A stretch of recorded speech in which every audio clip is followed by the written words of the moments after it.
Selamat malam Pak Saddam Hussein dan Pak Sofyan. Malam Bu Elizabeth. Kita mulai aja kali ya Pak ya. Malam. Biar jangan kemalaman. Ya, Oh ya Pak, baik. sedikit informasi kita besok mulai di jam 9 bisa aja Kak Pak? Jam 9 ya? 9 pagi. Kalau saya bisa aja karena saya standby. Pak Saddam gimana Pak? Bisa kayaknya sih. Diusahakan lah. Oke. Kita ke materi manajemen resiko. Sebelum kita masuk ke materi, manajemen risiko ini ada dari dua kata nih secara redaksi bahasa Indonesia. Manajemen dan resiko. Menurut Pak Saddam Hussein, manajemen itu apa sih Pak?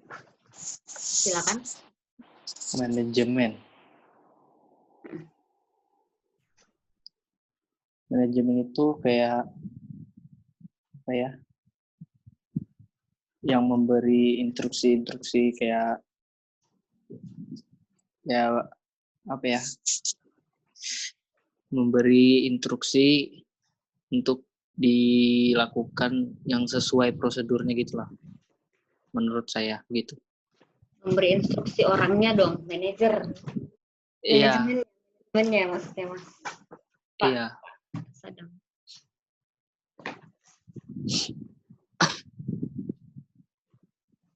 Pak Sofyan gimana Pak?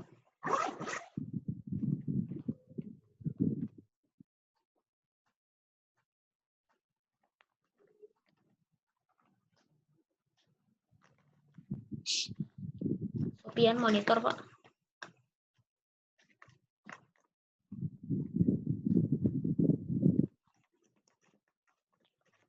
Oke, manajemen itu merupakan kegiatan untuk atau suatu sistem untuk mengelola, mengatur, dan mengolah segala sumber daya yang dimiliki agar dapat berjalan secara efektif dan efisien, baik itu sumber daya alam ataupun sumber daya manusianya.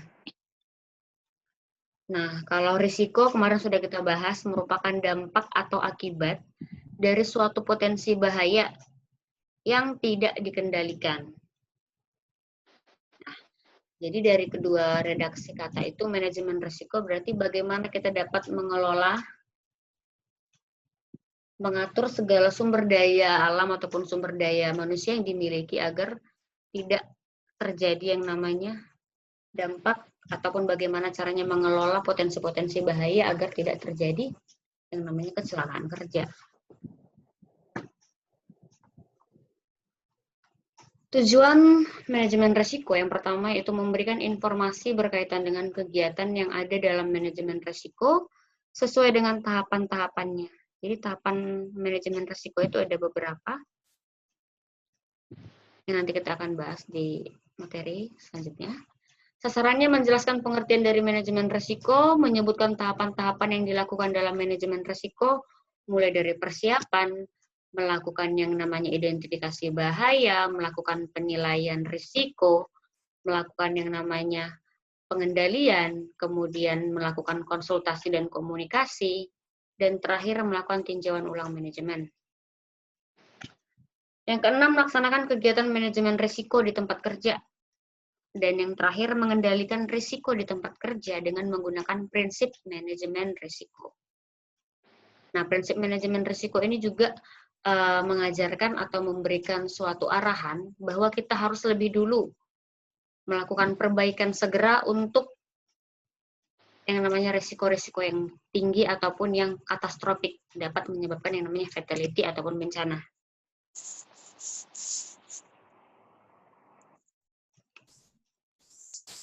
Bahaya merupakan suatu atau sumber yang berpotensi menimbulkan cedera atau kerugian apabila tidak dikendalikan. Nah, likelihood, peluang atau kemungkinan terjadi atau P biasanya sering disingkat, yaitu kemungkinan terjadinya suatu kecelakaan atau kerugian ketika terpapar dengan suatu bahaya. Akibat atau konsekuensi, yaitu tingkat keparahan atau kerugian yang mungkin terjadi dari suatu kecelakaan. Apakah itu minor, apakah itu unidentified, P3K, moderate, major. Nah, itu tergantung dari pemilahan atau pemisahan tingkat keparahan dan juga tingkat kemungkinan terjadi. Risiko. Nah, menurut KBBI, risiko adalah kemungkinan terjadinya peristiwa yang dapat merugikan perusahaan. Menurut ASANZ, risiko adalah kemungkinan, peluang, atau terjadinya sesuatu yang dapat menimbulkan suatu dampak pada suatu sasaran. Risiko diukur berdasarkan adanya kemungkinan terjadinya suatu kasus dan konsekuensi yang dapat ditimbulkan olehnya. Oke. Atau bisa juga risiko merupakan kombinasi antara kemungkinan dan juga akibat. Kalau nanti menggunakan yang namanya metode semi kuantitatif, peluang itu sama dengan kemungkinan dikali tingkat keparahan. Yang mana nanti kemungkinan ini ada nilai-nilainya, mulai dari sangat tidak mungkin terjadi sampai pasti terjadi, itu ada rentangnya dari 0,1 sampai 10. Untuk akibat juga ada nilainya. Mulai dari yang hanya perlu pertolongan P3K, ataukah mungkin pertolongan klinik, cacat tetap ataupun cacat sementara, sampai fatality.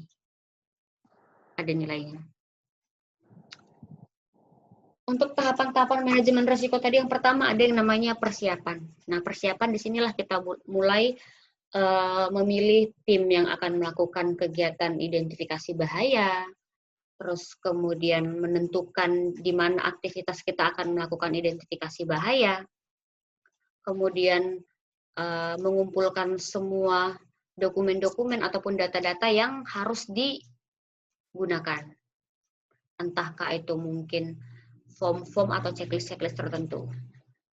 Kemudian tahapan kedua adalah mengidentifikasikan bahaya. Nah, identifikasi bahaya menurut ASNZS adalah langkah dalam proses manajemen risiko untuk mengidentifikasikan apa penyebab atau kemungkinan terjadinya kegagalan dan bagaimana skenario dari kegagalan tersebut terjadi. Namanya adalah identifikasi. Kita menilai ini semua.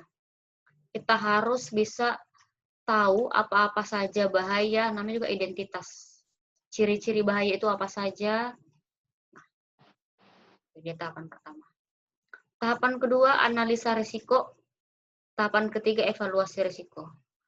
Analisa risiko dan evaluasi risiko itu masuk ke tahapan ketiga, yang disebut dengan penilaian risiko. Analisa risiko merupakan kegiatan untuk menentukan besarnya kemungkinan atau probability dan tingkat keparahan atau konsekuensi atau severity dari suatu risiko. Tujuan melakukan analisis risiko adalah untuk membedakan antara risiko kecil dengan risiko besar dan menyediakan data untuk membantu evaluasi dan penanganan risiko. Dengan cara apa? Tadi menggunakan matriks risiko. Jadi dengan memakai matriks risiko itu kita bisa melihat nih kejadian ataupun kecelakaan itu masuk ke tingkat mana? Low, rendah, moderate, sedang, high, very high, bahkan katastrofik ataupun bencana. Kemudian evaluasi risiko atau risk evaluation merupakan kegiatan untuk membandingkan terhadap tingkat atau kriteria risiko yang telah ditetapkan. Menurut ASNZS, evaluasi risiko merupakan suatu proses membandingkan estimasi level risiko dengan kriteria yang telah disusun terlebih dahulu dan mempertimbangkan keseimbangan antara manfaat potensial dan hasil yang tidak menguntungkan.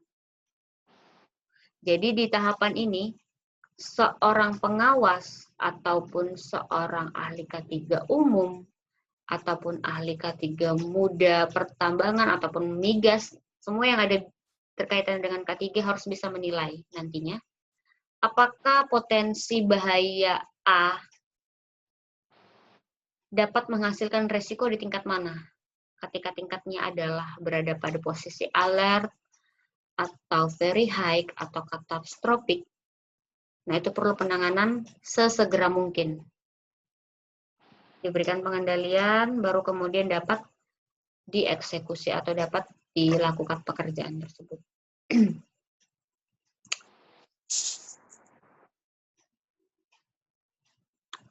Manfaat manajemen risiko menurut ASNZS. Yang pertama, memperkecil kemungkinan sesuatu kejadian yang tidak diinginkan dan mengurangi efek yang ditimbulkan dari kemungkinan tersebut.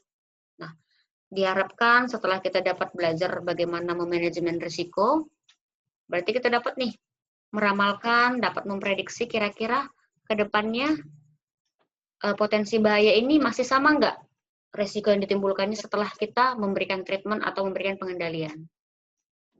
Nah, yang pasti kalau kita sudah memberikan rekomendasi penanganan ataupun pengendalian, yang pasti efek ataupun risiko yang mungkin terjadi itu pasti akan semakin kecil atau terminimalisir. Kedua, meningkatkan produktivitas kerja. Yang ketiga, membantu meningkatkan perencanaan kerja perusahaan yang efektif, lingkungan kerja, produksi, dan mencapai performa perusahaan yang lebih baik. Mendapat keuntungan dari segi ekonomi dan kemudahan untuk memenuhi target perusahaan dan perlindungan aset, kemudian meningkatkan kesehatan dan kesejahteraan karyawan. Harusnya ditambahin, meningkatkan keselamatan, kesehatan, dan kesejahteraan karyawan. Nah, kembali lagi ketika memang kita sudah dapat memanajemen risiko yang mungkin terjadi, memperkecil dan hampir menghilangkan bahaya-bahaya potensi yang ada di tempat kerja, yang artinya adalah kita dapat bekerja dengan efektif, hasil produksi juga akan sesuai dengan targeting. Nah, pasti akan meningkatkan yang namanya ekonomi ataupun pendapatan dari perusahaan. Tahapan manajemen risiko yang pertama tadi yang kita bahas, persiapan, identifikasi bahaya, penilaian risiko, analisa risiko, dan evaluasi risiko itu masuk ke dalam tahapan penilaian risiko. Kemudian penanganan, komunikasi, dan juga monitor atau review secara manajemen. Nah, itu dia menurut Australia Standard dan New Zealand Standard. Yang pertama, persiapan. Tahapan persiapan, ruang lingkup kegiatan manajemen risiko, personel yang terlibat, standar dalam penentuan kriteria risiko, prosedur mekanisme pelaporan, dokumen yang terkait. Nah, untuk yang tahapan selanjutnya, identifikasi bahaya. Prosedur mengidentifikasikan bahaya itu apa-apa saja sih? Yang pertama harus mempertimbangkan aktivitas rutin dan non-rutin. Nah, ketika memang aktivitas atau pekerjaan itu adalah pekerjaan yang rutin, nah biasanya itu lebih mudah untuk mengidentifikasikan bahayanya. Karena ketika kita ingin melakukan identifikasi bahaya, kita bisa melakukan metode ataupun metode diskusi dan juga observasi. Nah, ketika kita ingin melakukan yang namanya metode diskusi, biasanya dengan kita melakukan pertemuan kepada seorang tenaga kerja yang memang sudah ahli, kompeten. Nah, kita bisa menanyain bagaimana sih sebenarnya cara bekerja yang aman, apa-apa saja kira-kira potensi bahaya di tempat kerjanya. Kemudian kita bisa mengurutkan yang namanya langkah-langkah kerja yang baik, yang aman. Kemudian untuk aktivitas non-rutin. Nah, aktivitas non-rutin, apalagi yang dia high risk, nah itu harus dilakukan yang namanya identifikasi bahaya dan penilaian risiko. Kenapa? Yang namanya juga memiliki potensi ataupun kemungkinan risiko yang sangat tinggi. Sebut saja kegiatan pekerjaan di ruang terbatas. Nah, itu merupakan aktivitas non-rutin yang dilakukan untuk suatu kegiatan ataupun aktivitas tertentu yang memang khusus. Nah, biasanya sebelum melakukan kegiatan di dalam ruangan terbatas, ada tuh form IBPR. Ada juga work permit di situ, ada juga JSA, ditambahin juga dengan emergency response team, ditambahin juga dengan ada yang namanya manual untuk emergency response. Kemudian aktivitas dari semua individu yang memiliki akses ke tempat kerja, termasuk kontraktor, perilaku manusia, kemampuan dan faktor manusia lainnya. Kemudian identifikasi semua bahaya yang berasal dari luar tempat kerja yang dapat menimbulkan efek terhadap kesehatan dan keselamatan manusia yang berada di bawah perlindungan asosiasi. Bahaya yang timbul di sekitar tempat kerja dari aktivitas yang berkaitan dengan pekerjaan yang berada di bawah kendali organisasi. Jadi harus bisa mengidentifikasikan bahaya-bahaya apa saja yang ada di tempat kerja ataupun di lingkungan kerja. Juga bahaya yang dari luar tempat kerja yang kemungkinan dapat mengganggu aktivitas pekerjaan. Misalnya kebanyakan ini untuk kegiatan yang berada di lapangan. Sebut saja bidang industri perkebunan, kebun sawit. Nah, itu banyak banget yang namanya sumber-sumber bahaya di luar dari lingkungan kerja. Apalagi faktor bahaya-bahaya biologi. Kemudian yang ke-6, infrastruktur, peralatan, dan material di tempat kerja apakah yang disediakan oleh organisasi atau mungkin pihak ketiga. Nah, biasanya kalau misalkan menggunakan pihak ketiga terkait identifikasi bahaya dan penilaian risiko itu disediakan oleh pihak ketiga tersebut atau third parties-nya. Yang ke-7, perubahan atau rencana perubahan dalam kegiatan atau material. Nah, apabila ada yang namanya perubahan prosedur pekerjaan, penambahan personil, penambahan atau pengurangan material, itu perlu dilakukan re-identifikasi. Selanjutnya, persyaratan legal yang dapat diberlakukan berkaitan dengan pengendalian risiko. Nah, apalagi yang terkait dengan pengendalian risiko terhadap lingkungan. Biasanya terkait lingkungan kita ada yang namanya kerjasama atau ada yang namanya kontrak dengan Dinas Lingkungan Hidup kalau terkait lingkungan. Yang terakhir, rancangan dari lingkungan kerja, proses, instalasi permesinan, peralatan ataupun prosedur operasi. Nah, kalau untuk ini lebih ke melakukan yang namanya inspeksi, pemeriksaan, dan pengujian. Jadi kita harus bisa memastikan lingkungan kerja kita, proses kerja, instalasi, sarana dan prasarana di tempat kerja itu masih dalam kondisi yang aman.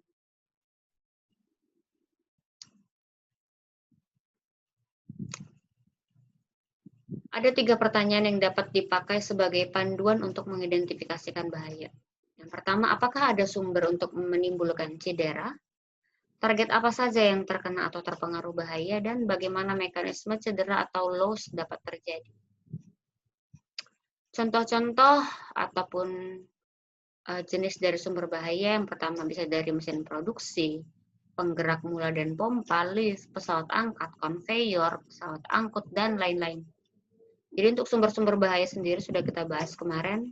Ada yang bahaya fisika, kimia, biologi, ergonomi, dan psikososial.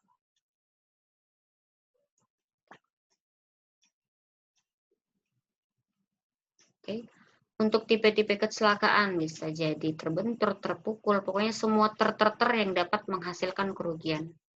Terbakar, tergelincir, terpapar, tersentuh aliran listrik, seperti itu. Kemudian teknik identifikasi bahaya. Ada teknik atau metode pasif, semi proaktif, dan proaktif. Nah, untuk yang teknik pasif ini, jadi kita dapat mengenali suatu bahaya ketika sudah terjadi yang namanya accident. Nah, ketika tidak pernah terjadi accident berarti dianggap bahwa tempat itu ataupun keadaan itu tidak mengandung bahaya. Jadi metode pasif ini sangat tidak efektif. Karena kita berarti seakan-akan menunggu bom untuk meledak. Nah, itu dia. Jadi kita menunggu dulu terjadi kecelakaan, terjadi accident, baru kita melakukan yang namanya analisis di sana ataupun melakukan identifikasi. Dan itu sangat tidak efektif. Kemudian ada metode semi proaktif. Nah, ini metode ini perpaduan antara proaktif dan pasif. Jadi untuk metode ini belajar dari pengalaman orang lain. Nah, ketika ada pihak lain yang mengalami accident, nah baru kita identifikasi. Jadi kelemahannya apa? Ketika ada orang yang mengalami accident, sebut saja near miss, tidak melaporkan, berarti kita juga tidak tahu kalau keadaan ataupun aktivitas tersebut mengandung yang namanya bahaya. Jadi sama juga tidak efektif. Nah, metode proaktif adalah metode yang paling efektif, di mana seperti kita mengejar bola dulu. Nah, metode ini juga disebut bersifat preventif, karena bahaya dikendalikan atau bahaya itu semua sudah kita identifikasikan sebelum menimbulkan yang namanya kecelakaan ataupun kerugian. Bersifat peningkatan berkelanjutan atau continual improvement. Meningkatkan awareness semua pekerja setelah mengetahui dan mengenal adanya bahaya. Biasanya ini kalau ada beberapa perusahaan, jadi menargetkan semua pekerjanya harus bisa mengumpulkan observation card minimal 10 dalam 1 bulan untuk semua pekerja. Jadi semua pekerja itu dituntut untuk dapat mengidentifikasikan, untuk dapat menilai apa-apa saja potensi bahaya di aktivitas pekerjaannya. Nah, dengan cara itu tadi observation card. Dan yang terakhir mencegah pemborosan. Nah, pemborosan yang di sini dimaksud adalah apa? Kerugian terkait mungkin setelah ada yang namanya kecelakaan atau eksiden, pasti ada cost. Baik itu cost medis ataupun cost terkait pembayaran secara klinik atau klinis. Nah, untuk teknik identifikasi bahaya itu sendiri ada banyak nih metode-metode atau dokumennya. Bisa dengan data kejadian sebelumnya, observasi ataupun survei lapangan, menggunakan checklist inspeksi tempat kerja, melakukan yang namanya pemantauan atau monitoring, menggunakan task analysis dan juga what if analysis. Ini hampir sama keduanya. Atau HAJOPS, Hazard and Operability Study, konsultasi dengan pekerja, FMEA, Fault Managing Enviro Analysis ini lebih ke secara engineering. Atau menggunakan JSA, bisa juga menggunakan Fault Tree Analysis. Tetapi dari semua data-data yang bisa digunakan, yang paling sering adalah JSA, HAJOPS, konsultasi dengan pekerja, checklist atau inspeksi, dan juga data kejadian serta observasi. Itu yang paling sering digunakan. Nah, untuk data kejadian ini juga sebenarnya bersifat semi proaktif karena belajar dari pengalaman orang lain atau belajar dari laporan kecelakaan ataupun laporan eksiden orang lain. Nah, untuk metode yang selanjutnya checklist. Checklist ini disebut sebagai metode proaktif karena kita sudah harus melihat nih, harus antisipasi untuk setiap kegiatan pekerjaan atau objek yang akan diinspeksi. Jadi kita bisa melakukan penanganan sesegera mungkin apabila ditemui yang namanya kelainan. Selanjutnya untuk task analysis dan what if analysis ini hampir sama, bersifat proaktif. Jadi kita bisa menggunakan dengan memberikan ini nih, list statement. What if bila pompa mati mendadak? What if bila reaktor tiba-tiba bocor? What if bila roda pendarat tidak bekerja? Jadi membuat list kemungkinan bagaimana jika suatu keadaan dapat berpotensi untuk menimbulkan kerugian ataupun eksiden. Nah, ini biasanya contohnya. What if rem mobil tidak bekerja? Nah, akibatnya apa? Tabrakan, fatality, kerugiannya apa yang bisa dapat timbulkan fatality ataupun kerusakan berat. Nah, untuk konsekuensi kedua, kecemplung. Dampaknya apa? Fatality ataupun kerusakan berat. Nah, safeguard atau alat pelindung apa yang digunakan alat pengamannya? Safety belt ataupun ABS. Rekomendasinya apa? Melakukan inspeksi berkala, melakukan pembatasan kecepatan, menjaga jarak antar mobil. Nah, misalkan selanjutnya, what if peralatan listrik tidak sesuai dengan standar? Konsekuensinya apa? Akibatnya apa? Resikonya apa? Terbakar, kebakaran, fatality, kerusakan berat. Bisa jadi juga apa? Tersetrum, kesetrum, fatality, kerusakan berat. Nah, safeguard-nya apa? Ada deteksi kebakaran, terus kemudian ada penyedia APAR, dan sebagainya macam. Ini bagaimana kita dapat merekomendasikan penanganannya dan juga alat pengaman apa yang dapat direkomendasikan juga. Kemudian HAZOPS, Analysis Hazard and Operability Study. Nah, untuk HAZOPS ini menggunakan parameter nih, misalkan level, suhu, tekanan, aliran, kemudian menambahkan kata more, no, low, less, high. Misalkan high pressure, tekanan tinggi, high temperature, tekanan suhu yang tinggi.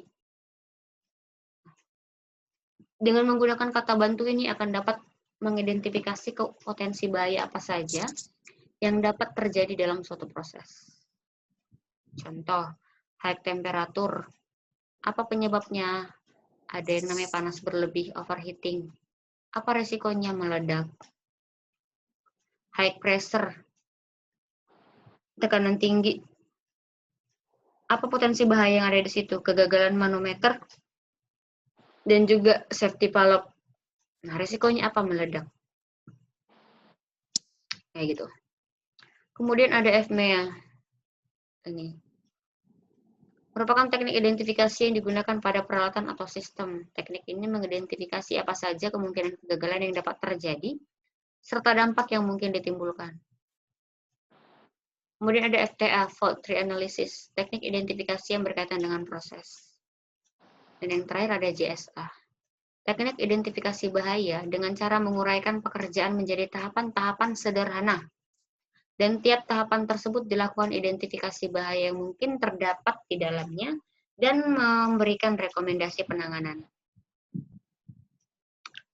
Contoh ini untuk FTA atau Fault Tree Analysis. Misalkan kegagalan tabung pemadam api. Apa saja penyebabnya nih? Salah penempatan. Nah, dari salah penempatan ini kira-kira apa sih yang bisa menyebabkan salah penempatan? Terhalang, tersembunyi, disimpan di gudang, terlalu jauh, jadi susah menjangkau. Kemungkinan selanjutnya apa? Kurang perawatan. Karena pemadatan, penggumpalan, isi APAR, suku cadang rusak, macet. Salah pemilihan jenis dan ukuran. Nah, terkait penggunaan APAR ini sendiri kemarin sudah kita bahas. Untuk APAR kelas A itu jangan menggunakan CO2. Efektif sebenarnya menggunakan CO2, tapi mungkin karena untuk panas ataupun karena memang itu adalah bahan bakar, kebakaran yang disebabkan oleh bahan bakar padat non-logam, yang paling tepat adalah menggunakan metode cooling atau air. Nah, kemudian misalkan kebakaran kelas C, kelistrikan, jangan sampai menggunakan air sebagai pemadamnya, karena air juga memiliki yang namanya tingkat konduktivitas, malah dapat mengakibatkan api lebih berkobar atau lebih marak.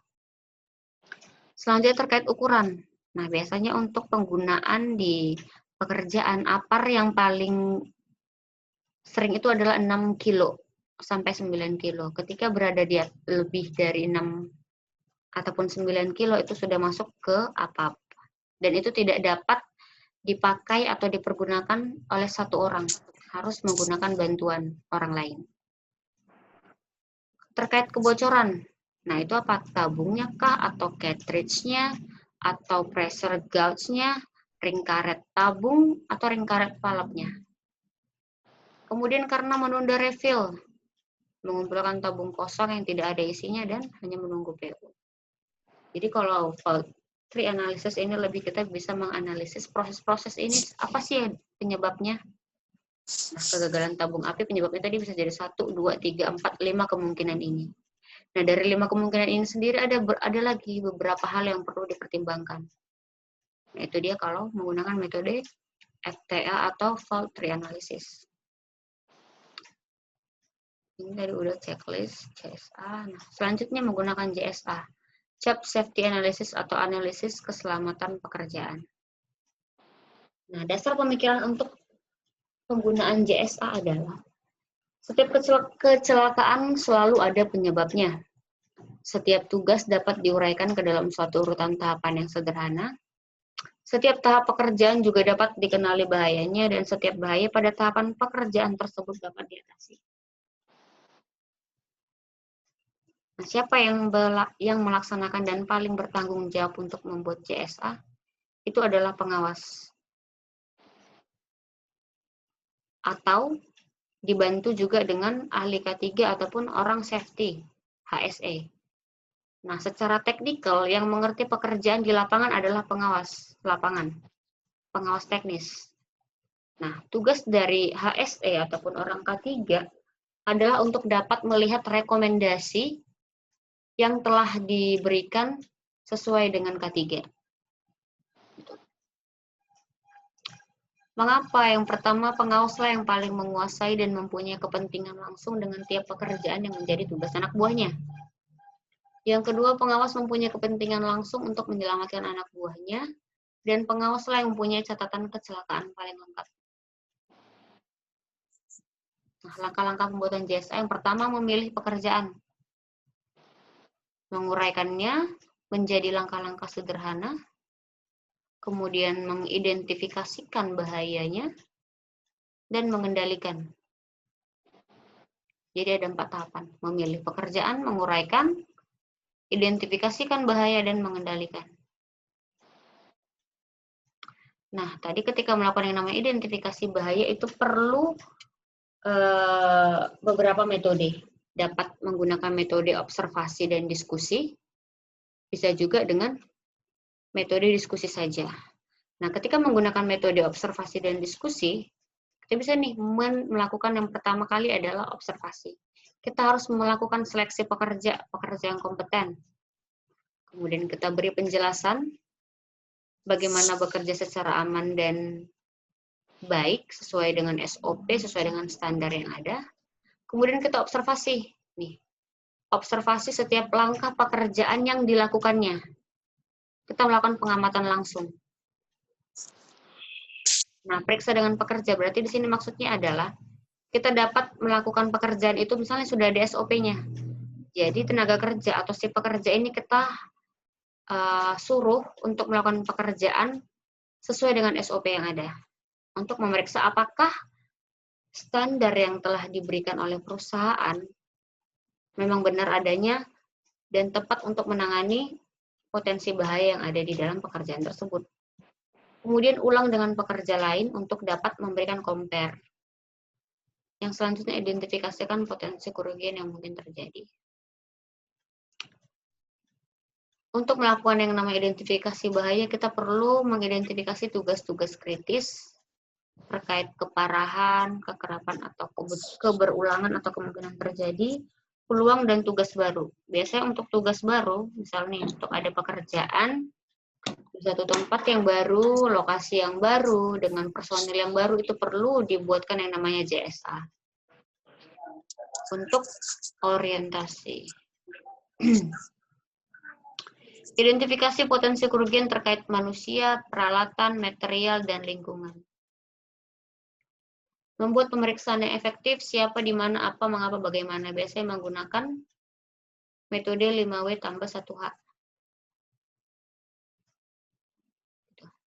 Untuk penggunaan JSA biasanya untuk orientasi, baik itu orang baru, pekerjaan baru, mungkin ada alat ataupun material yang baru, tempat kerja yang baru, itu perlu menggunakan JSA.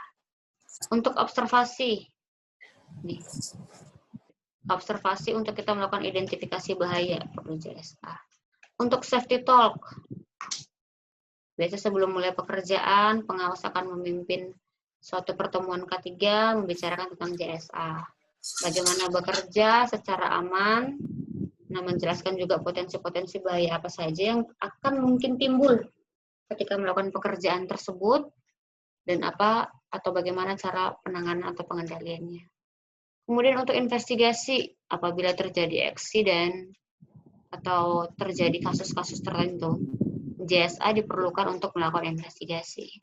Kemudian untuk instruksi tugas, nah JSA merupakan dokumen instruksi tugas kepada pekerja bawahan. Terus pelatihan keterampilan, misalkan ada pelatihan terkait kemampuan dari pengawas, biasanya disuruh membuat CSA. Oke. Untuk terkait identifikasi bahaya ada beberapa faktor manusia nih, apa saja? Kontak yang menyebabkan penyakit.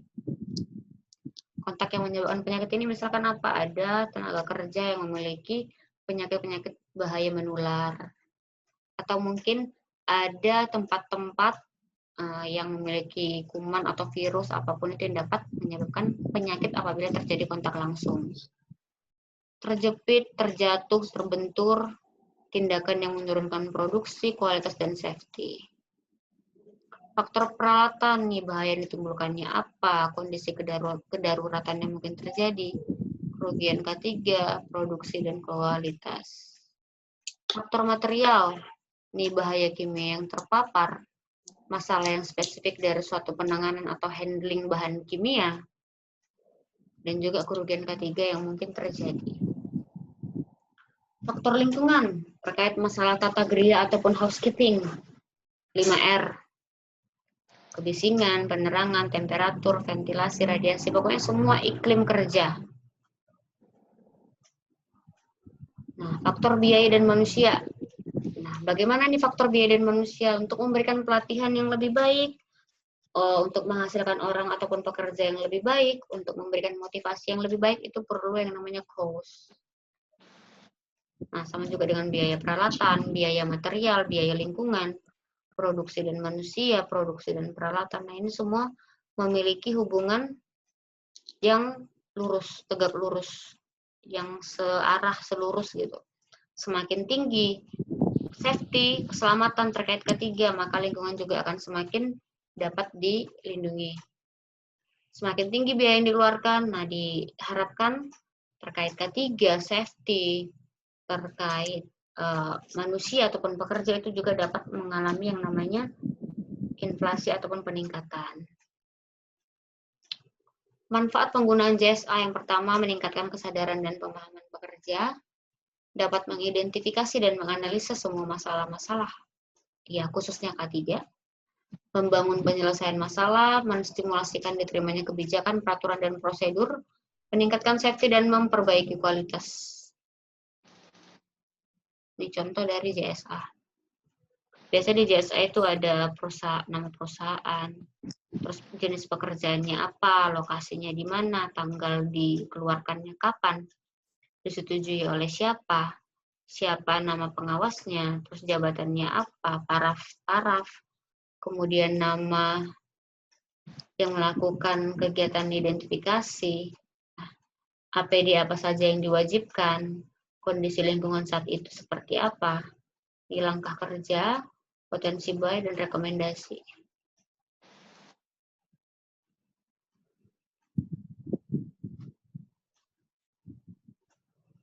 Oke, kita masuk ke tahapan selanjutnya setelah identifikasi bahaya adalah penilaian resiko.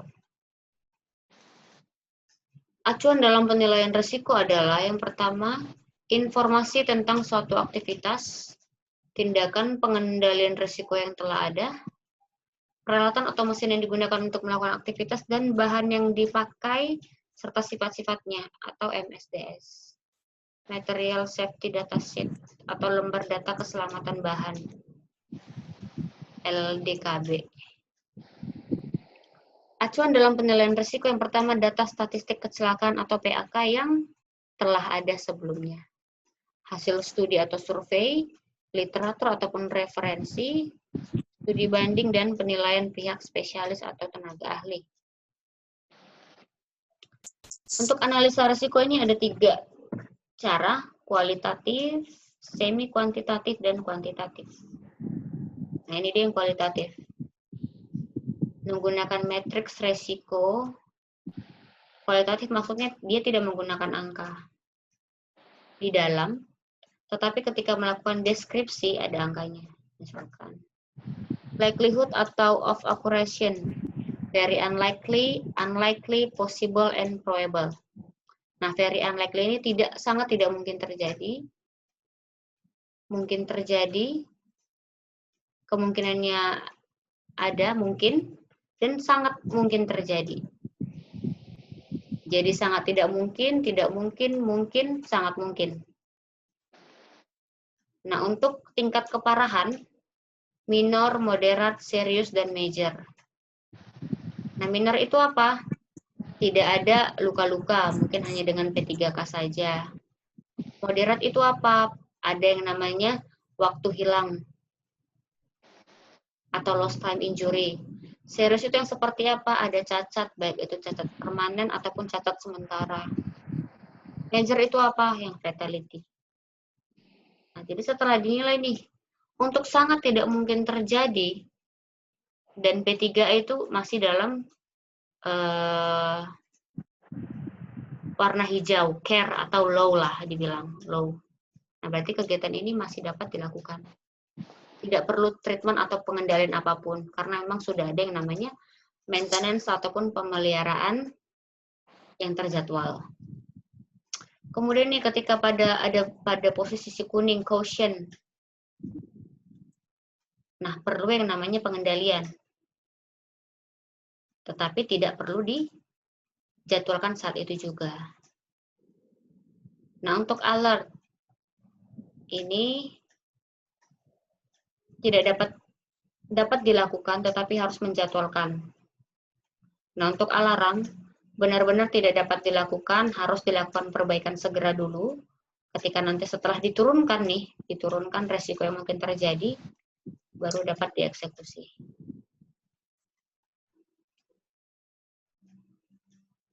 Untuk analisis kualitatif, nih, kalau yang ini tadi menggunakan matriks 4x4. Nah, kalau ini dia 5x5. 5, 5. Ini contoh yang lebih enak dilihat ketika memang peluangnya adalah ABCDE, akibatnya 1, 2, 3, 4, 5. Ini malah ketika dia semakin ke kanan itu akibatnya semakin parah, semakin ke bawah peluang kemungkinan semakin tinggi. Nah, itu kalau di matriks malah dia ekstremnya itu ada di kanan atas. Tadi yang ini ekstremnya itu ada di kanan bawah.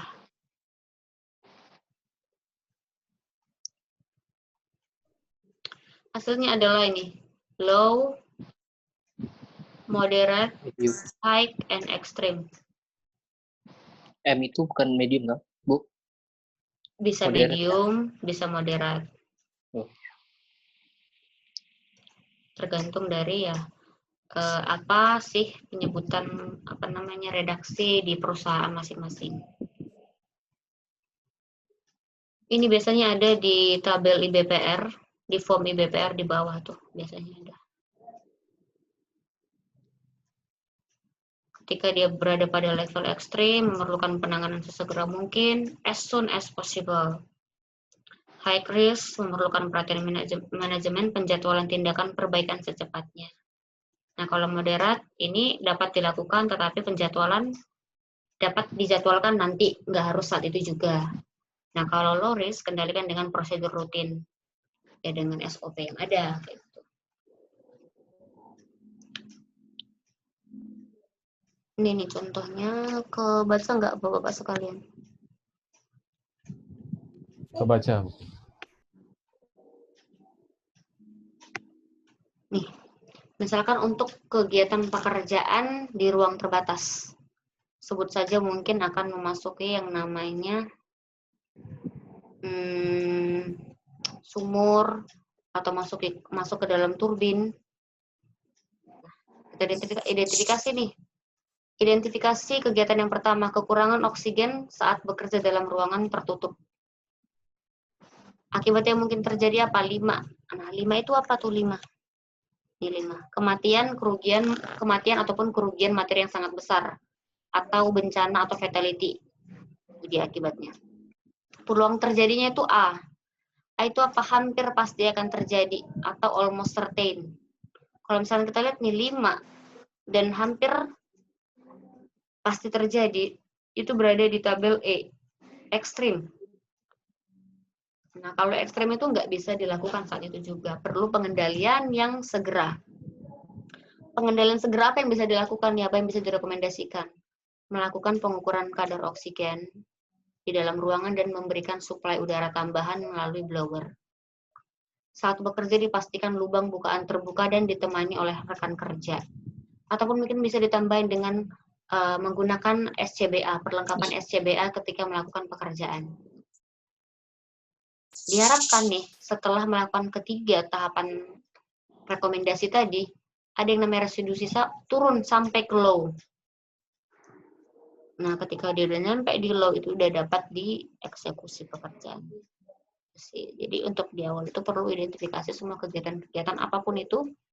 Nah, ketika dia memang ada di posisi ini ekstrim, nah harus dikendalikan saat itu juga.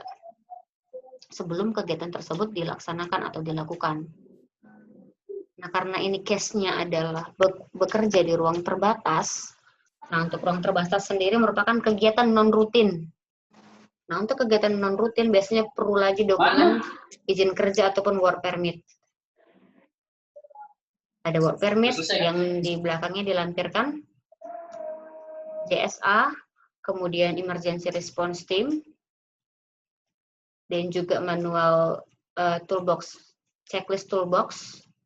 Terus ada yang namanya untuk Emergency Response Plan-nya juga. Ini contoh yang kosongan.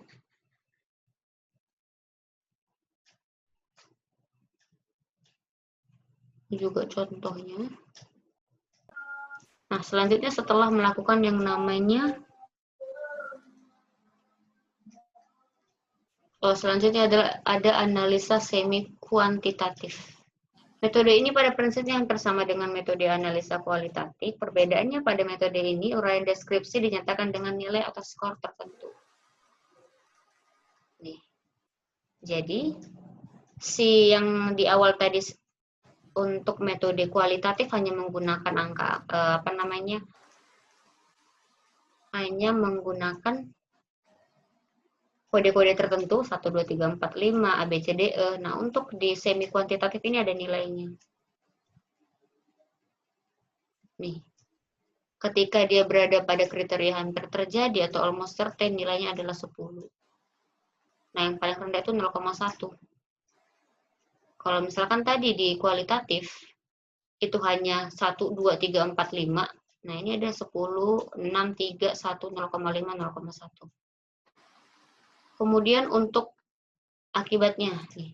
Untuk akibat ataupun tingkat keparahan, nah yang awalnya A, B, C, D, E. Nah, kalau untuk semi kuantitatif itu ada nilai nih.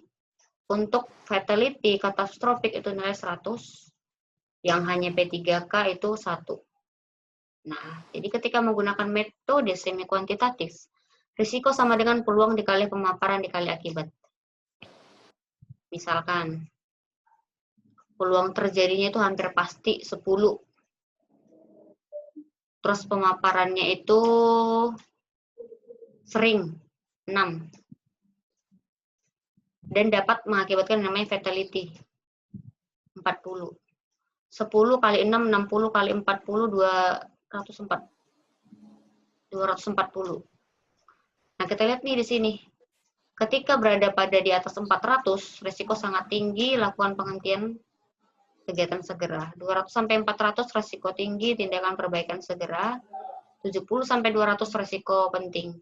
Nah, tadi ada di posisi 240 risiko tinggi, tindakan perbaikan segera. Gitu.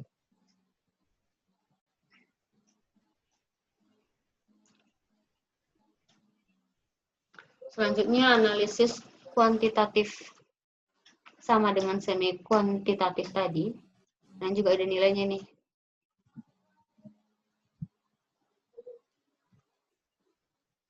Jadi semua menggunakan yang namanya skor. Tapi kebanyakan masih tetap menggunakan metode ataupun analisis kualitatif. Tahapan selanjutnya untuk penilaian risiko ada evaluasi risiko. Tentukan prioritas risiko, lakukan pengambilan keputusan apakah risiko dapat diterima atau harus dikendalikan dulu. Tergantung dari tadi hasilnya itu tadi di matriks tadi, apakah dia itu masuk di low, medium, high, ataupun very high dan moderate. Nah, dari situ kita bisa lihat nih, apakah memang perlu pengendalian lebih lanjut atau tidak. Begitu. Untuk risiko yang dapat diterima, nah menentukannya dengan cara apa? Tindakan pengendalian yang ada, sumber daya yang ada saat itu juga, regulasi ataupun standar yang berlaku, rencana keadaan darurat, catatan ataupun data kecelakaan terdahulu. Catatan, walau suatu risiko masih dapat diterima, tetapi tetap harus dipantau atau dimonitor.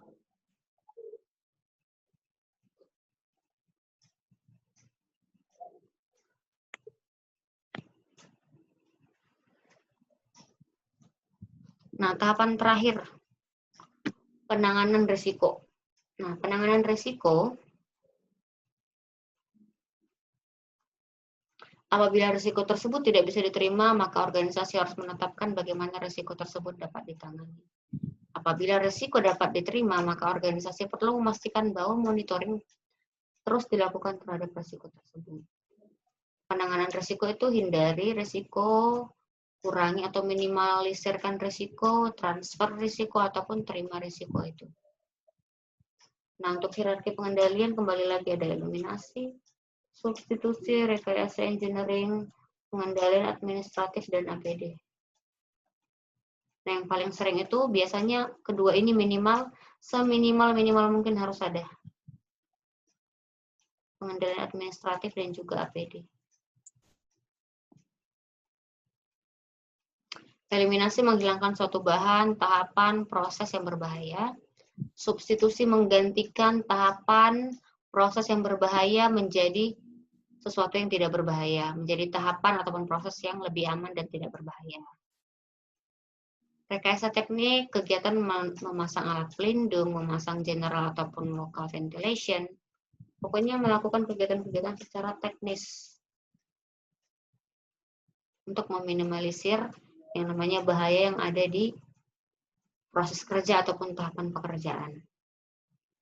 Kemudian pengendalian administratif, mulai dari pemisahan lokasi, pergantian shift kerja, pembentukan sistem kerja, pelatihan karyawan, ada yang namanya standar pekerjaan, dokumen-dokumen K3, JSA, SOP, WI, nah itu termasuk ke pengendalian administratif. Dan yang terakhir, alat pelindung diri, helm safety, safety shoes, earplug atau earmuff, pelindung mata dan wajah, pelindung pernapasan dan perlengkapannya, terus ada sarung tangan safety, alat pelindung jatuh, dan semua APD-APD yang disesuaikan dengan kegiatan ataupun pekerjaan. Tahapan kelima, melakukan yang namanya pemantauan dan tinjauan ulang. Setelah rencana tindakan pengendalian risiko dilakukan, maka selanjutnya adalah perlu dipantau dan ditinjau ulang. Bagaimana caranya? Melakukan inspeksi, melakukan pemantauan lingkungan, pengendalian pengelolaan lingkungan, dan juga audit.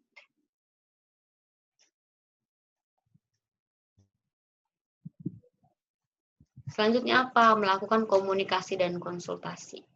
Memberikan informasi kepada pekerja mengenai risiko yang ada di tempat kerja, memberikan awareness ataupun kesadaran kepada pekerja mengenai risiko dan berperan aktif dalam identifikasi bahaya.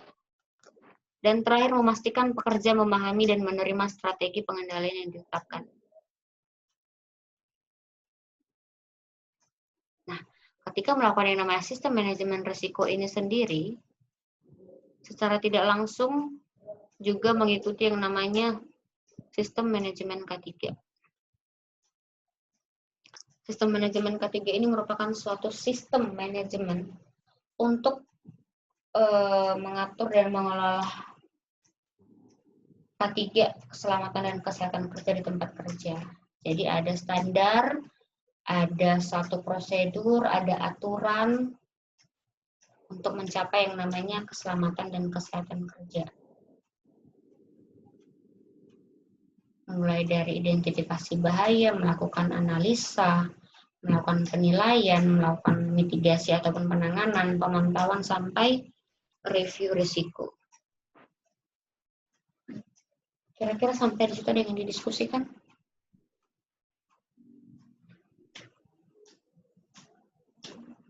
Pak Sofyan dan Pak Saddam Hussein. Lanjut, Bu.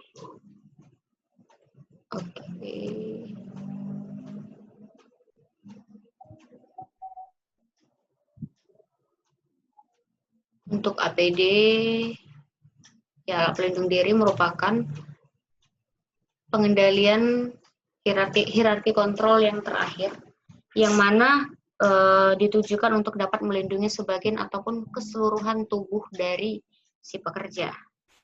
Nah, untuk APD dasar itu sendiri ada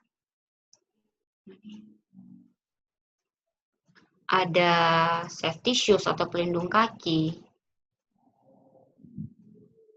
safety helmet ataupun pelindung kepala, pelindung pernapasan, dan perlengkapannya mulai dari masker, terus gas detektor, itu tabung oksidator, nah semua yang terkait pernapasan. Pelindung pendengaran, ada earmuff ataupun earplug. Pelindung mata dan wajah, ini digabung di bahasa pelindung mata dan wajah. Kalau misalkan pekerjaan-pekerjaan pengelasan ada face shield. Pelindung tangan, sarung tangan safety, biasanya safety gloves.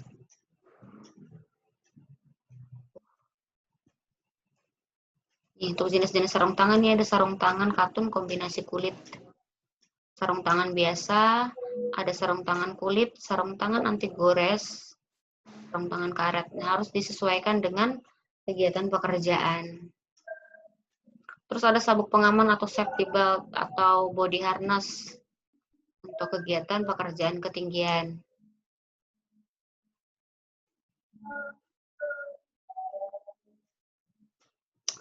Kemudian di kesehatan kerja.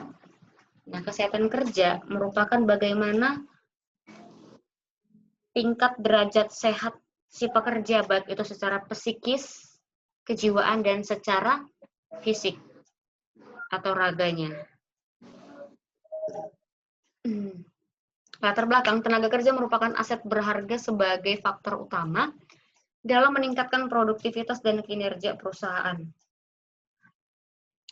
Keselamatan dan kesehatan kerja, salah satu aspek perlindungan tenaga wajib diberikan pengurus kepada pengurus perusahaan.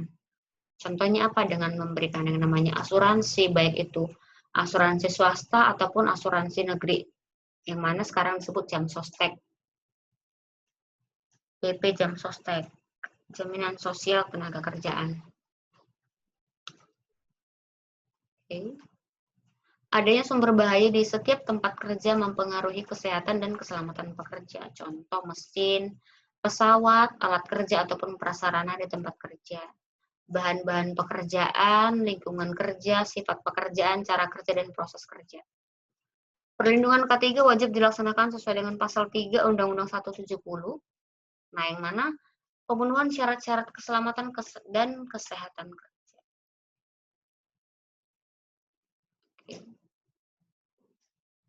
Alasan perlunya perlindungan kesehatan kerja. Yang pertama, tenaga kerja selalu berhadapan dengan potensi bahaya di tempat kerja yang mana sewaktu-waktu dapat terganggu kesehatannya dengan akibat penurunan derajat kesehatan, menderita penyakit, menderita gangguan kesehatan. Ada yang disebut penyakit akibat kerja atau PAK, occupational disease, dan penyakit terkait kerja atau penyakit akibat hubungan kerja. Work-related disease. Saya jelaskan aja. Penyakit akibat kerja merupakan kelainan ataupun penyakit yang diderita oleh tenaga kerja setelah terpapar faktor-faktor bahaya yang di lingkungan kerjanya secara kronis ataupun dalam jangka waktu yang lama. Jadi yang awalnya si tenaga kerja ini semua kesehatannya itu normal, tetapi karena terpapar faktor-faktor bahaya di tempat kerja, ada penurunan. Misalkan yang awalnya pendengarannya normal, karena sering terpapar kebisingan di atas dari nilai ambang batas, nah tenaga kerja ini mengalami penurunan pendengaran. Itu dia salah satu contoh dari penyakit akibat kerja. Untuk penyakit terkait kerja atau penyakit akibat hubungan kerja merupakan penyakit yang diperparah akibat kegiatan ataupun proses kerja. Contoh, seorang tenaga kerja yang dari awal ataupun memiliki riwayat kesehatan asma, bekerja di tempat yang banyak debu, Nah, itu akan memperparah penyakit asmanya. Perbedaan lain di antara keduanya adalah untuk penyakit akibat kerja itu dapat diklaim jam sostek ataupun BPJS ketenagakerjaan. Untuk PLHK ataupun penyakit akibat terkait kerja itu tidak dapat diklaim. Yang ketiga, menderita gangguan kesehatan, kelelahan atau fatigue, dan ketidaknyamanan bekerja. Keselamatan kerja yang setinggi-tingginya dapat dicapai bila kesehatan kerja tenaga kerja berada pada taraf yang sebaik-baiknya. Oke. Tujuan pengawasan kesehatan kerja yang pertama adalah upaya perlindungan kepada tenaga kerja dan orang lain yang berada di tempat kerja dari potensi bahaya yang berasal dari mesin, pesawat, lingkungan kerja, sifat pekerjaan, cara kerja, dan proses produksi. Fokus upaya kesehatan kerja yang pertama, peningkatan dan pemeliharaan kesehatan tenaga kerja, baik fisik, mental, sosial pada semua pekerjaan. Pencegahan terhadap gangguan kesehatan tenaga kerja akibat kondisi ataupun faktor risiko akibat kerja, dan penempatan serta pemeliharaan tenaga kerja dalam lingkungan pekerjaan sesuai dengan tingkat kesehatannya.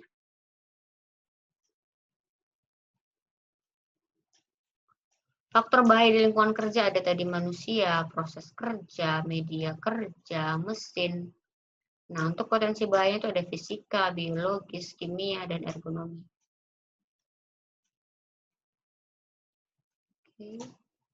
Contoh faktor dari beban kerja secara fisik, mental, dan sosial. Ada yang namanya tekanan dari atasan, mungkin ada kurang tingkat kesehatan fisik dari pekerja yang tidak maksimal. Nah, terkait faktor dari lingkungan kerja ada fisika, kimia, biologi, ergonomi, dan psikososial. Dari kapasitas kerja, keterampilan, pendidikan, gizi, kesegaran jasmani, usia, jenis kelamin, dan ukuran tubuh. Ini ada perbedaan. Contoh saja untuk jenis kelamin. Biasanya laki-laki lebih tahan terhadap paparan bahaya daripada wanita. Ukuran tubuh biasanya yang lebih besar, nah itu lebih tahan. Terkait kesegaran jasmani, nah orang yang memiliki tubuh ideal lebih tahan daripada yang kurus, kayak gitu. Nah, contoh dari faktor fisik ada bising, suhu, ventilasi, getaran, radiasi, penerangan, tekanan udara. Untuk faktor kimia, gas, uap, cairan. Nah, ini dari bahan-bahan kimia ataupun bahan B3. Untuk biologi ada virus, jamur, hewan, mikroorganisme. Untuk fisiologi ataupun ergonomik atau biomekanik, nah untuk desain, sikap, cara kerja, pengulangan pekerjaan. Nah, untuk psikososial, hubungan kerja, monotoni, konflik, dan juga stres. Nah, masuk ke sini.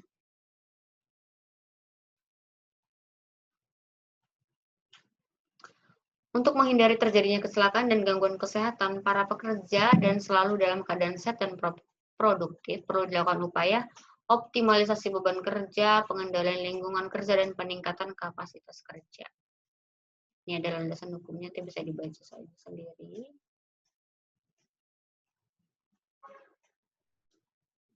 Nah, untuk objek pengawasan kesehatan kerja yang pertama, penyelenggaraan pelayanan kesehatan kerja. Ada yang namanya klinik kesehatan atau seminimal-minimalnya menggunakan jasa third parties, misalkan beberapa perusahaan sama-sama bekerja sama dengan perusahaan ataupun rumah sakit tertentu ataupun dengan klinik tertentu. Nah, yang mana harus dipastikan juga tenaga ataupun para medis yang di sana sudah mengikuti yang namanya kompetensi HIPERKES. Yang kedua, pemeriksaan kesehatan tenaga kerja awal, berkala, dan khusus, serta diagnosis penyakit akibat kerja. Yang ketiga, pelaksanaan P3K di tempat kerja meliputi personil dan fasilitas di tempat kerja, yang mana personilnya sendiri adalah orang yang sudah mendapatkan pendidikan dan pelatihan terkait P3K.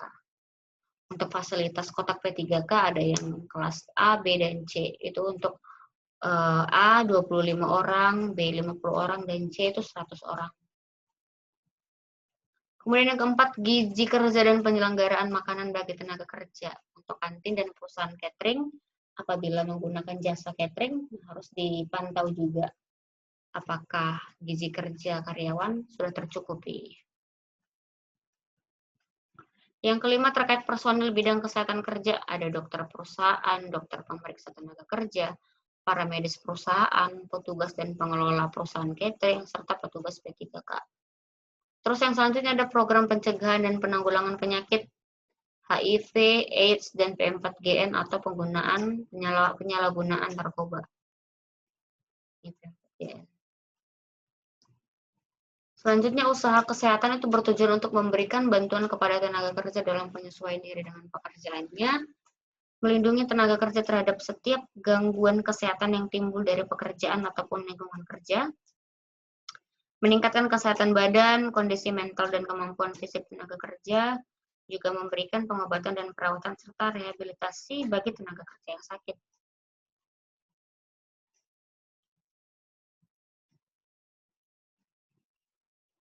Ini untuk tadi personil pelayanan kesehatan ada dokter perusahaan, tenaga dokter yang bekerja untuk menjalankan hygiene perusahaan, para medis perusahaan merupakan tenaga paramedis yang bekerja untuk menjalankan hygiene perusahaan di bawah arahan dari dokter perusahaan. Untuk dokter pemeriksa kesehatan tenaga kerja adalah dokter yang ditunjuk perusahaan untuk melaksanakan pemeriksaan kesehatan dan juga penyakit akibat kerja. Pelayanan kesehatan kerja ataupun occupational health service merupakan suatu pelayanan yang dilakukan untuk pencegahan, diagnosa, dan menangani kecelakaan kerja ataupun penyakit yang berhubungan dengan pekerjaan, serta memberikan rehabilitasi terhadap pekerja yang mengalami kecelakaan ataupun penyakit akibat kerja.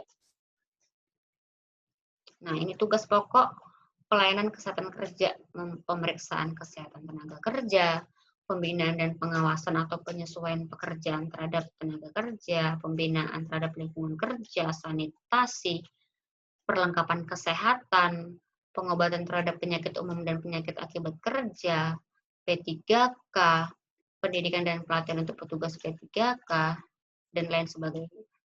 Nah, untuk program fungsi dari pelayanan kesehatan kerja ada 4 nih. Pencegahan atau preventif, pembinaan atau promotif, kuratif atau pengobatan, dan pemulihan atau rehabilitatif. Upaya preventif itu dengan cara apa? Melakukan yang namanya pemeriksaan kesehatan awal berkala khusus, penempatan atau pemindahan tenaga kerja sesuai dengan kondisi kesehatan, penerapan hygiene dan sanitasi, penerapan prinsip ergonomi, prosedur kerja yang aman atau sesuai dengan SOP, PPD, APD ataupun PPE, pelaporan penyakit akibat kerja.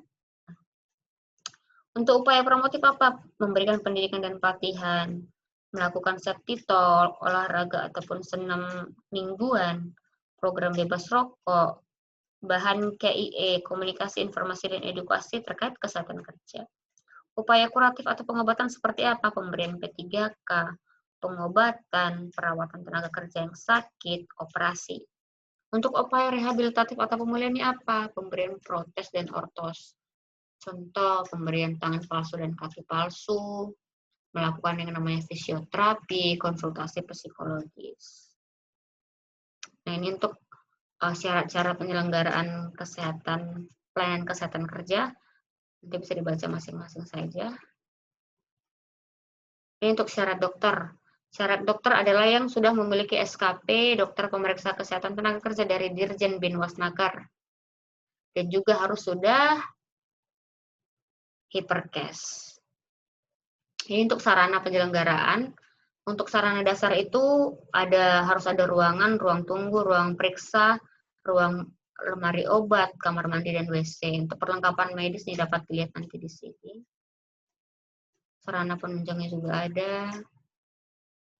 Terus untuk pelayanan kesehatan preventif dan promotif itu apa? Pembinaan 1 bulan sekali, pengawasan lingkungan kerja 2 bulan sekali. Nah, untuk pelayanan kuratif dan rehabilitatif seperti apa? Memberikan pelayanan kuratif dan rehabilitatif selama hari kerja dan selama ada shift kerja dengan 500 orang tenaga kerja atau lebih. Pelayanan oleh dokter perusahaan setiap hari kerja, pelayanan oleh para medis, dan lain-lain. Nah, ini biasanya untuk jumlah tenaga kerja 1-200, pelayanan preventif melalui kunjungan perusahaan minimal 6 bulan sekali. Untuk 200-500, 3 bulan sekali. 500-1000, 1 bulan sekali. Nah, untuk di atas dari 1.000 hanya untuk pelayanan yang bersifat kuratif dan rehabilitatif serta rujukan. Untuk di luar perusahaan, karena harus punya klinik sendiri. Mekanisme pengesahan pelayanan kesehatan kerja, pimpinan perusahaan menyelenggarakan PKK, mengajukan surat permohonan kepada kepala instansi di bidang ketenagakerjaan sesuai dengan wilayah setempat, data perusahaan atau instansi, personil dan sarana, struktur organisasi, surat penunjukan untuk dokter penanggung jawab. Kemudian harus ada surat pernyataan dokter penanggung jawab, salinan SKP dari dokter pemeriksa kesehatan tenaga kerja, dan persyaratan lain sesuai dengan ketentuan yang berlaku.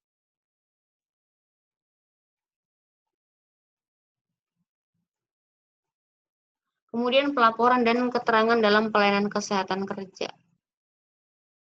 Pengurus perusahaan wajib menyampaikan laporan pelaksanaan PKK ataupun pelayanan kesehatan kerja yang disampaikan kepada Disnaker setempat per 3 bulan sekali.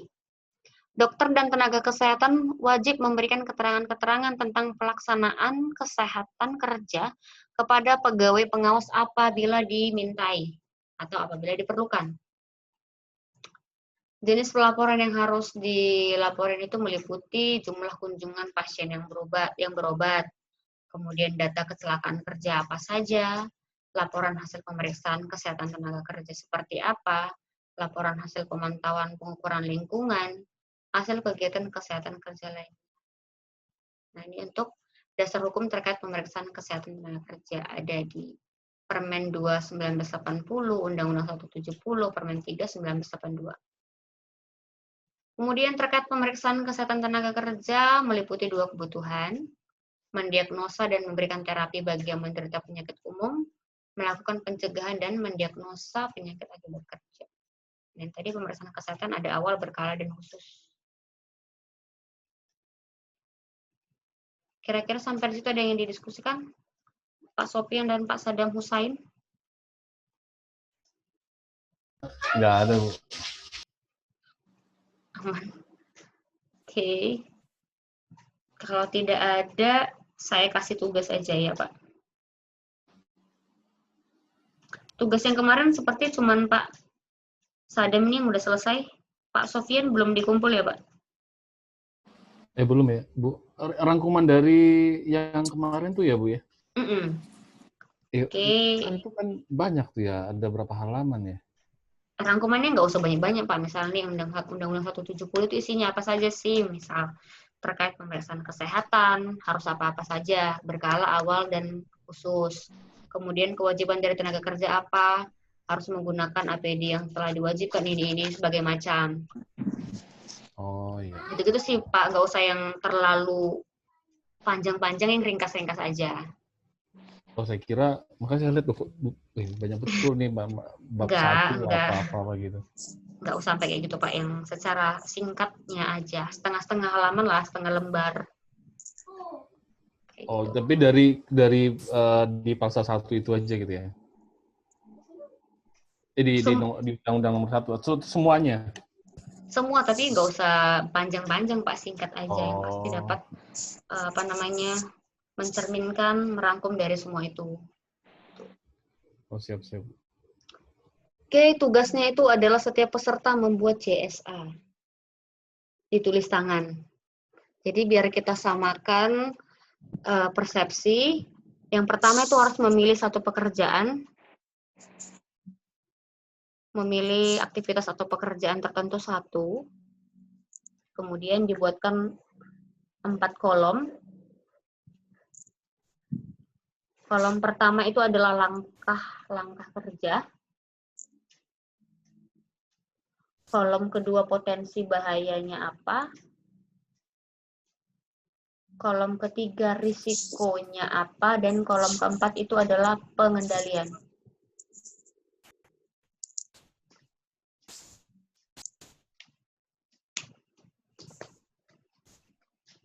Sudah di-copy, Pak?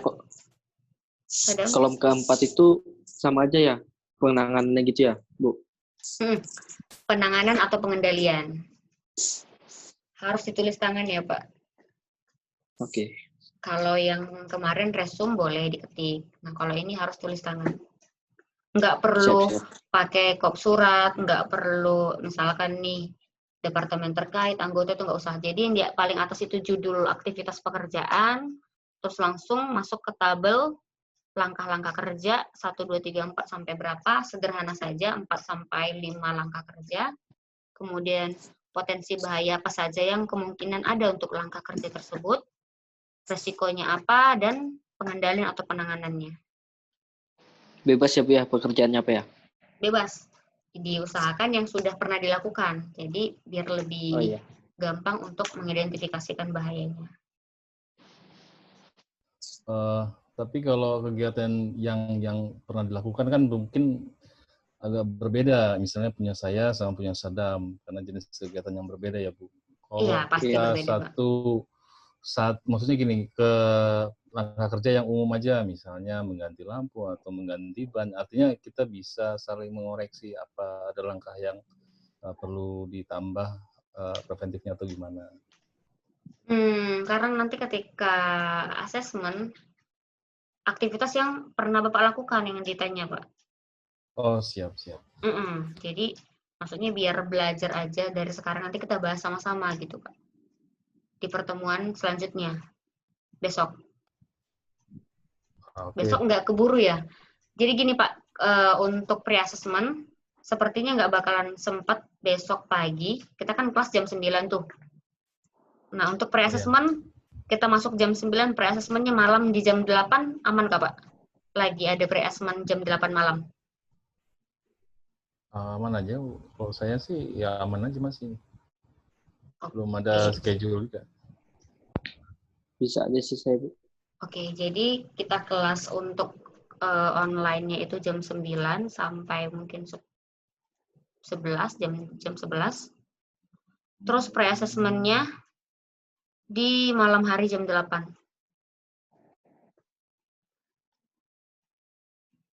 Oke, Bu, di copy.